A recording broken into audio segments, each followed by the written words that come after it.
네, 여러분 안녕하세요. 주도현입니다. 자, 오늘도 리플은 아직까지 주요 지지라인 지켜주는 움직임을 가져가면서 횡보세를 이어가고 있습니다. 그래서 기사에도 나와 있듯이 관망세로 투자자들이 지켜보고 있는 상황이죠. 그래서 매수매도 황소 세력과 곰싸움이 힘겨루기를 벌이고 있는 양상으로 가고 있죠.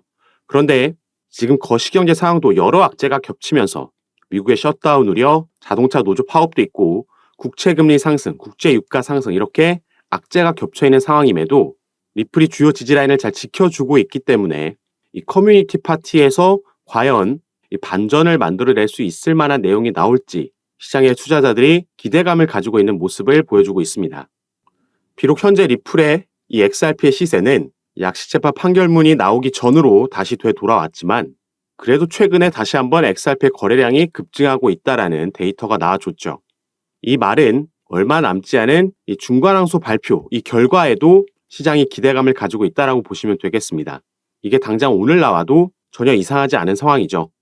그렇기 때문에 여러분들 연휴 기간에 혹시라도 주요 이슈가 발생을 했을 때 이 부분 놓치지 않을 수 있도록 미리 카톡방에 입장해 계시는 거 제가 추천드리겠습니다.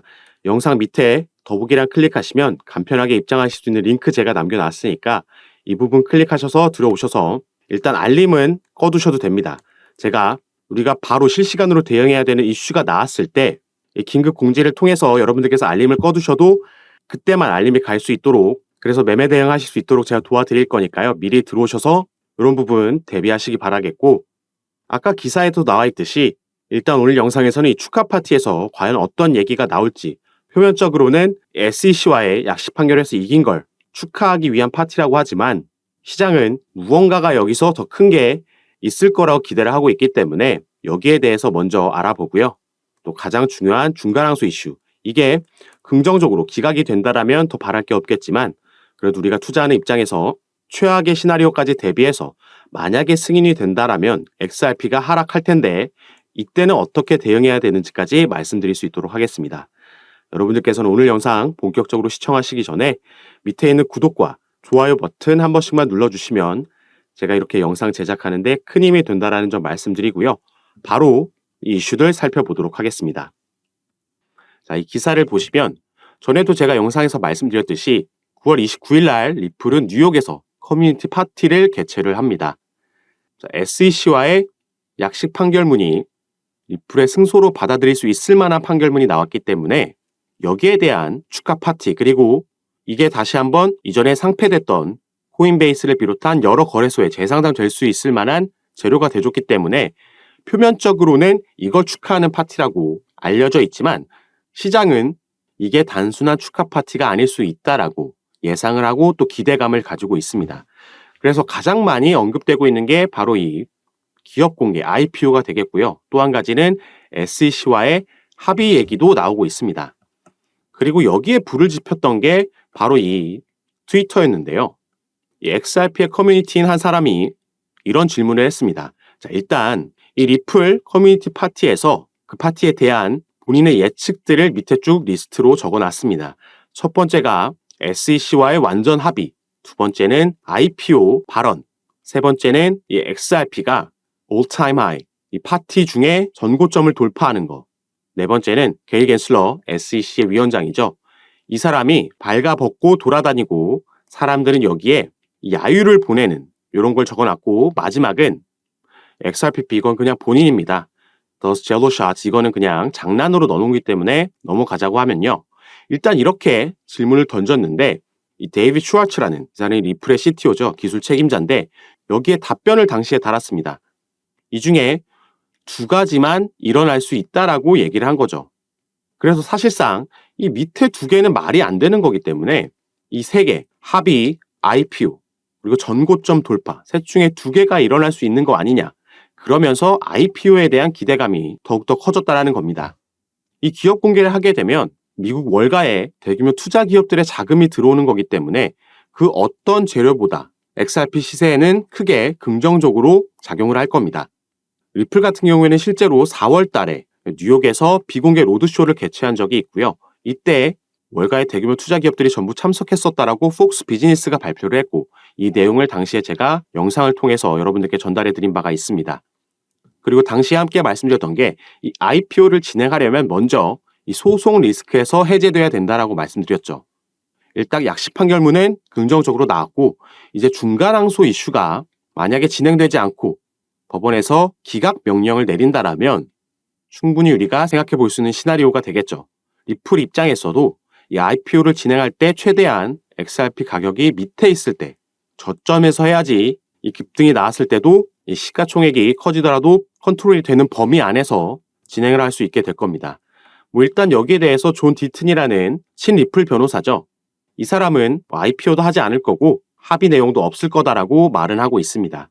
그래서 사실 저도 이렇게 확실한 게 없을 때는 예측만 있을 때는 최대한 최악의 시나리오에 대비해서 거기에 대한 대비책을 갖고 있는 게 좋겠다라고 판단을 하고요. 그래서 기대가 큰 만큼 실망이 크지 않게 물론 이게 좋은 결과가 나와준다라면은 그건 모두가 좋은 거니까 대비책을 미리 세워둘 필요도 없겠죠. 그래서 이 중간 항소 이슈가 가장 먼저 해결돼야 되는 선결 과제가 되겠는데 사실 이 결과는 당장 오늘 나온다라고 해도 전혀 이상할 게 없는 상황입니다. 그래서 지금 진행 상황이 어떻게 되고 있고 만약에 이 중간 항소에서 우리가 원치 않는 결과가 나왔을 때는 어떻게 대비해야 되는지 그 시나리오까지 같이 한번 살펴보도록 하겠습니다. 자, 일단 9월 8일 날짜로 모든 제출해야 되는 서류들은 양측에서 제출이 완료됐습니다. SEC가 처음에 중간 항소를 할 수 있는 권리 요청서를 제출했고 여기에 대한 답변서를 리플이 제출했죠. 이후에 리플이 항소 기각 요청서를 제출했고 여기에 대한 답변서를 또 SEC가 이렇게 제출을 했습니다. 그래서 이제 남은 건 이 소송을 관장하고 있는 토레스 판사의 승인이냐 기각이냐 이 여부가 남아있는 거죠. 그리고 여기서 승인이 될 경우 바로 중간 항소가 진행되는 게 아니라 연방 항소법원으로 넘어가서 여기서도 마찬가지로 승인 기각 여부를 결정하게 됩니다. 여기서도 승인이 나와야지 중간 항소가 진행이 되는 거고 이렇게 된다면 당연히 XRP 시세는 지금 지지라인 위로 올라가 주지 못하고 하방으로 더 크게 압력을 받을 수밖에 없겠죠. 반대로 기각이 둘 중 하나에서라도 나온다면 중간 항소는 진행되지 않을 거고 이전에 토레스 판사가 스케줄 잡아놨던 이 정식 재판으로 회부되면서 배심원 판결로 가게 될 겁니다. 대략적으로 그 날짜는 양측이 제출했던 가능 스케줄을 봤을 때 내년 4월 20일 정도로 예상되고 있죠. 이렇게만 되면 이런 결정이 나오면 리플을 우리가 걱정할 것 없이 다시 한번 상승 모멘텀을 가지고 약식재판 판결문이 나왔을 때 1달러 돌파를 위해서 올라갈 겁니다. 그래서 우리가 대비해야 되는 건 이 중간 항소가 만약에 승인이 돼서 진행된다라고 했을 때 추가 하락이 나올 수 있는데 여기에 대한 대비가 중요할 수밖에 없겠습니다. 그래서 이 몇몇 전문가들의 의견을 좀 같이 살펴보려고 합니다. 이 기사는 나오고 나서 아직 한글로는 번역된 기사가 없기 때문에 제가 이렇게 원문 기사를 가지고 왔고요. 이 트위터를 통해서 질문이 오갔던 내용을 기사화한 겁니다. 보시면 이 질문을 한 사람은 XRP 커뮤니티의 한 사람이고 여기에 대답을 한 마르크 파겔이라는 인물은 전 SEC의 샌프란시스코 지부 이사까지 역임했던 인물입니다. 그리고 변호사로도 일했던 인물이죠. 그렇기 때문에 법률적인 부분에도 전문 지식이 당연히 있을 거고 SEC 내부적인 내용도 프로세스를 이해하고 있는 인물이다. 이렇게 보시면 되겠죠. 그래서 이 XRP 커뮤니티의 한 명이 이런 질문을 했습니다. 모두가 궁금해하고 있는 SEC의 중간 항소, 인터로큐터리 어필 이게 과연 승인될 것이라고 보느냐 이런 질문을 했고요. 여기에 대한 답변을 마르크 파겔이 했습니다. 자, 여기 보시면 이 중간 항소가 진행되기 위해서 갖춰야 되는 세부적인 요소들은 맞추기가 힘들다라고 얘기를 했습니다. 그렇기 때문에 개인적으로 the odds are against granting the request 이 확률, 이 요청이 받아들여질 확률은 낮다라고 얘기를 한 거죠. 저도 전 영상에서 이런 기사들 여러 전문가들의 예상을 공유해 드리면서 말씀드렸던 게 사실 토레스 판사 외에는 지금 어떻게 나올지 아무도 모르는 상황이지만 저 개인적으로는 기각될 확률이 더 높다라고 말씀을 드렸죠. 그 이유로 첫 번째로는 이 처음에 SEC에서 제출했던 중간 항소 요청 그 내용을 보면 비논리적이었고 토레스 판사 판결문에 대한 법리적인 지적도 하지 못했습니다. 불만을 늘어놓고 있는 내용처럼 보였다라는 거죠. 그리고 두 번째로는 이 마르크 파겔이라는 인물이 말한 것처럼 애초에 이 중간 항소라는 것 자체가 승인될 확률이 통상적으로 낮다라는 겁니다. 여기도 나와 있듯이 이 필요 조건들을 맞추기가 힘들다라는 거죠. 모든 서류와 문서를 검토하고 나서 이 판사가 꽤 오랜 시간 여기에 투자하고 나서 약식 판결문을 내렸는데 이 판결문에 대해서 한 달도 지나지 않아서 SEC 측에서 이걸 뒤집겠다라는 중간 항소 요청을 한 겁니다. 그렇기 때문에 받아들여질 확률이 그렇게 높지 않을 거다라고 반복해서 말씀을 드렸던 거죠. 그리고 만약에 이 중간 항소가 받아진다라고 하더라도 이 중간 항소심은 이 약식 재판과는 다르게 법률심으로 적용이 될 겁니다.